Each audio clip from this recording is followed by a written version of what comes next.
Hello, thank you for watching my channel today. My name's Sarah and my channel is called Your True Shelf. And today I am filming my mid-year freakout book tag, which is probably a little bit late seeing as it's the first week of July, but doesn't matter. I still like watching people's mid-year freakout tags. I don't know the original creator of the tag, but I will write the questions down below and let's go. Let's just do the questions. So the first one, straight in with a bang, is what is your best book of the year so far? So I could have picked a lot of books for this.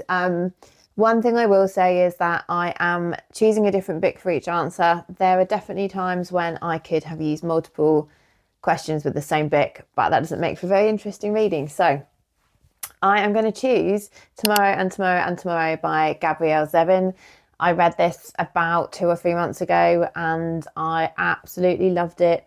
It's following 3 friends. Initially, it's following Sadie and Sam, who meet in a children's area of the hospital when Sam's been in an accident and Sadie has a poorly sister, and they start gaming together. And they meet again when they're a bit older and they become game developers with another friend who is initially a friend of Sam's, but then becomes very much like best friends with the other couple in the book. And I just felt that this book was so moving. I loved the characters, I loved the character development, the story. I loved all the stuff about gaming because I love gaming. So all of those things were absolutely brilliant. That is so far on today my favourite book of the year so far. Question number 2 is the best sequel that I have read so far this year. And I would say that the Boudica series has been my favourite series, maybe of all time. And so I've read book 3 and book 4 this year, but I only finished book 4 in July. So book 3 is going to have to be my favourite, which is Dreaming the Hound. The Boudica series I have wanged on about for over a year now on my channel. I've bloody read the whole series with Aaron from Aaron Read a Book or Aaron Read a Book, and we have spent literally hours and hours and hours and hours discussing this series on voice notes, and we both absolutely loved the series. As you can imagine, it's following Boudica, the legendary warrior Iceni queen in the 1st century AD in Britain, starting from when she's a girl, going all the way up to her sort of 40s, and the story of the Roman invasion of Britain and how that changed everything, and it's still changed everything. This series is absolutely phenomenal. If you're interested in historical fiction, if you're interested in huge, amazing battle scenes, and if you love mysticism, this is absolutely the perfect series for you, and it's wonderful. This leads in nicely to question number 3, which is a new release that you haven't yet read. You haven't yet read, but you want to. So I only have 2 2025 new releases that I haven't read yet because I don't buy new releases very often. That is changing at the moment because I'm currently doing Gilead, the hardest reading challenge you'll ever do, where I read a new release book every month for the whole year, and it has to be read within 60 days of its release date. So I'm not including that because that's a separate entity and I'm reading them as I buy them. But the 2 2025 releases that I have and haven't read yet are Nesting by Roisin O'Donnell, which is a book that was listed for the Women's Prize for Fiction on their long list. It's very much loved, and it's an Irish fiction about a woman who is in a domestic abuse relationship and is trying to escape. And then the other one is First Time Caller by B.K. Borison. This is the first of their books that I will have read. This is a romance where there's a guy who is running a radio talk show about love, and he has lost his belief in love, and a young girl rings up to talk about her mum, and I believe that the mum and the talk show host then connect and it turns into a romance. So I'm looking forward to reading that because I love a romance. Question number 5 is your biggest disappointment of the year. And I'm sorry, Aaron, because I know you love this book, but Gilead by Marilynne Robinson. This is a book that we read for book club. Everybody in book club hated this book, and I was one of the people. I thought it was going to be really good. It is beautifully written, but boring as hell. It's about a guy who is writing his kind of memoirs for his young son, because he's dying of heart disease, and he's really like sort of going over his life, and all of that sounds interesting. But he's a Christian minister, and everything comes back to the Bible, everything throughout the book. And the story is probably the slowest story I've ever read, and I just didn't like it. And it was, I shouldn't have finished it, but I did because it was for book club. Then I ended up being ill and not being able to go to book club. So let's just draw a line under that one. My biggest surprise was probably Front Desk by Kelly Yang. So I've spoken about this book quite recently, but this is a middle grade book that my daughter read, and she said, "Mum, you have to read this book. It's so good." And it's free on Audible. It's a really wonderful book which charts the story of Mia Tang, and a Chinese girl who's come to America with her family. Her family are working in modern slavery, and it's about her story and her activism and how she works tirelessly as a child to improve her life and the lives of other immigrants who are being treated really badly. And it covers so many important topics, and done in a way which children will learn about without making them in any way seem dull or not applicable or anything like that. It's so good, and I thought it was brilliant, and I really wish it was classroom reading everywhere. It's part of a series which I didn't know at the time. I think you could easily stop at the end of book 1 if you wanted to, but I definitely want to carry on with the series. Favourite new author? This was easy. Fredrik Backman. I have wanted to read Fredrik Backman's books for a really long time, and I've had Beartown on my Kindle for ages, and I just finished My Friends by him. It was a strong contender for my favourite book of the year so far. It's about a young girl called Louisa who is 18 years old, and she has grown up in foster care.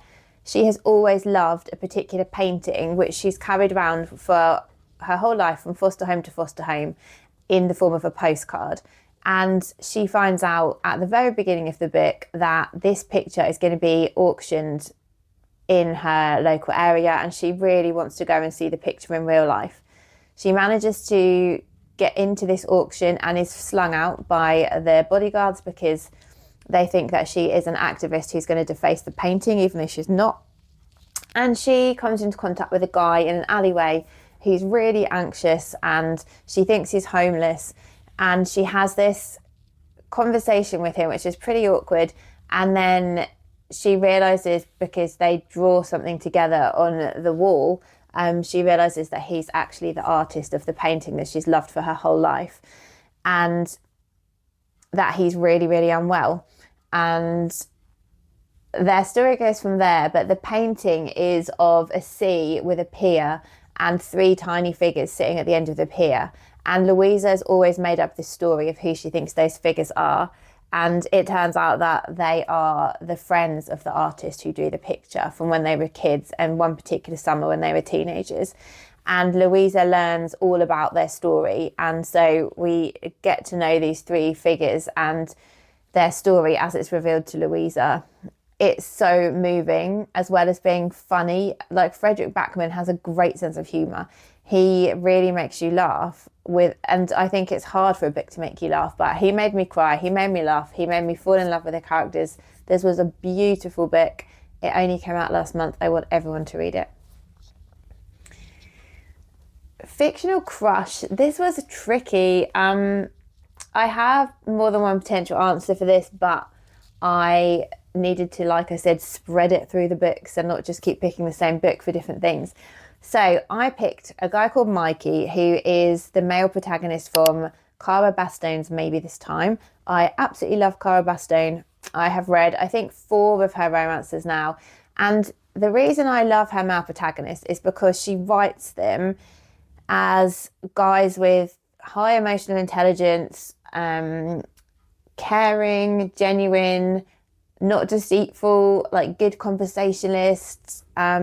She always says that she writes the male characters that she wants to meet in real life, and I figure that they're always good partners and really nice guys, and I just really like the characters. This is I don't know if you'd call it magical realism. It's like a time travel romance where the female protagonist falls through a wormhole goes forward in time, and she's asking her friend from work, Mikey, to befriend her in that time period, so the time period that's like now for us, to stop her from going through the wormhole and falling into the future. So it's a kind of an unusual story, but it works. It's really good. I really loved it.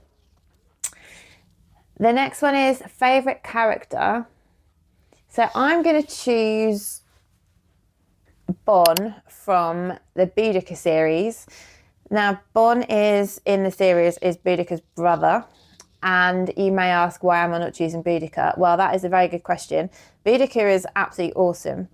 But Bon is a character who, I think as the series goes on, we actually focus more on him than on Boudica in a lot of ways. His perspective is there at least, I'd say 50% of the time. And I can't tell you much about him without spoiling the series, which I absolutely don't want to do. But he's basically a dreamer and a warrior, and he is a really like intriguing character. Like, he's amazing in battle, he's strategic, but he's also a beautiful person who has a lot of troubles, who has done bad things, but he's like redeeming himself. And he just has so much depth to him, and I just loved reading his section. So I'm picking Bon as my favourite character. A book that made me cry. I could pick a lot of the above books I've already mentioned, but I'm going to pick The Temple of Fortuna by Elodie Harper. This is the third book in the Wolf Den series. I've mentioned the Wolf Den series lots of times, but I'm going to mention it again because it's such a great historical fiction series. It's set in similar times to Boudica, so again, it's 1st century AD. It's in Pompeii, and we are following Amara, who was sold into slavery and ended up working at a brothel in book 1. She has found family in the other women who work at the brothel with her, and there is a very nasty guy who is in charge of the brothel and owns Amara. The book 1 is about her trying through little acts of independence to try and get her freedom. And I can't mention how it goes because this is book 3. We know that Pompeii is not a safe place to be because Mount Vesuvius is about to erupt, and that eruption is coming in book 3. And I will say no more, but yes, it did make me cry. And how she wrote that scene was insane. So amazing. A book that made me happy. So again, lots of books made me happy this year, but the one that stands out, I would say, was It Was Always You by Emma Cooper. This is a book I read early on in this year, and it might have been my favourite, my first 5-star, or it was close to my first 5-star book of the year. And this is a book that has a crappy cover that I never would have picked up in a million years, but my best friend gave it to me and said, read this book, it's so good. And so I was like, okay, I'll read it. So I put it on my TBR spin pile, and I read it in February, I believe it was. And it follows Ella, who is a woman who grew up in the 90s, like myself. So there's lots of 90s references in there, which I love in a book. She met her husband when she was at school, and they've always been really happy together. They have a couple of kids who've just gone off to uni, and her husband says to her that he doesn't want to be married to her anymore, and it absolutely floors her because she's not seen it coming from anywhere. And she has a best friend called Cole, who also I absolutely loved. And Cole has always been in love with Ella, and now he has to be there for her now that her husband has left, but she desperately wants to still be with her husband. She doesn't understand what's happened. And there's a bit of time travel in this book, because when Ella is a teenager, she's on a night out with her friends, with Cole, with her husband to be, and she is really drunk, and she goes wandering off into the woods, and she sees this woman who she doesn't think she's not sure if she's real, who's reaching towards her and trying to tell her something. And then she realizes when she's an adult that woman was her, because she puts on an outfit and sees herself in the mirror and realizes that she is the woman who was reaching forward. So we're kind of going through from 90s to present day towards this date, when the day is that Ella in the past met Ella in the future, and what happens. And it's really good, really, really good. Loved it, absolutely loved it. It made me feel very happy. The most beautiful book that I've bought this year. I haven't bought a lot of books this year, and most of them haven't been beautiful. So I've gone for Silverborn, which is the 4th book in the Morrigan Crow series. It's got sprayed edges. It is it's got foiling on the cover. Also, these always have amazing hard covers underneath and end papers. So this is the book underneath, which is absolutely lovely. And then these are the gorgeous end papers as well. And it's also signed by the author. So yeah, that is my most beautiful book of the year. The purple is gorgeous. I haven't read it yet because me and my children are on the 3rd book. I decided to reread 1, 2 and 3, but read it with them, so it's their first experience of the series. So we are on book 3 currently, so we will soon be starting book 4, which is very exciting because I have waited for this for years and years because it kept getting delayed, I think, due to health reasons for the author. So 2 more questions. One is a book that I need to read by the end of the year. So the only book that I could think of for this was The Light Years by Elizabeth Jane Howard. So I don't really need to read anything. I choose to read stuff, but this book, I have, now that I've finished buddy reading the Boudica series, myself and Aaron and our mutual friend Jo Smith, who we all know and love, are reading The Light Years, the Caslay Chronicles together, the first of which is The Light Years. And this is in the interwar years. It's following a family, parents, and I think 3 children. 3 sons. And I don't want to read too much about it because I'm literally just about to start it today, but I'm very excited to read this. And then the last question was, what's your favourite book that's been adapted this year? And I haven't read anything that's been adapted this year. I believe that Tomorrow and Tomorrow and Tomorrow is going to be adapted, but isn't yet. So I thought I'm just going to tell you about my favourite film that I've watched this year. And actually, that film is based on a book, which I didn't even know till I just looked it up. So my favourite film I've watched this year is Terms of Endearment, which is an old film from, I'm not sure if it's the 80s or the 90s, and it won Best Picture at the Oscars. I have a little spreadsheet of all the Best Picture winners that I'm kind of vaguely working my way through, and I watched that film. It's one of the saddest films ever, which I didn't realise it was going to be sad, but I loved it so much. It's following a mum and who's just got married. She's married to this guy that Shirley MacLaine's her mum, and Shirley MacLaine really doesn't like the guy that she's married to, and she's quite a difficult person, and it's her life going forward from that point. It does get super, super sad, which I wasn't expecting. But I didn't realise it's based on a book written by Larry McMurtry, who wrote Lonesome Dove, and I had absolutely no idea. So I would love to read the book of that now. I am very interested to read that, but that's my answer for that question. So it's the best film adapted from a book. So that was my answers for the mid-year freak-out tag. Let me know if you've done this, or just let me know if you want to answer any of the questions in the comments if you're not going to do the tag yourself. If you have thoughts of any of the books I've mentioned, then please let me know. I will link the books down below, and I will also write the questions down below as well in case you want to do the tag yourself.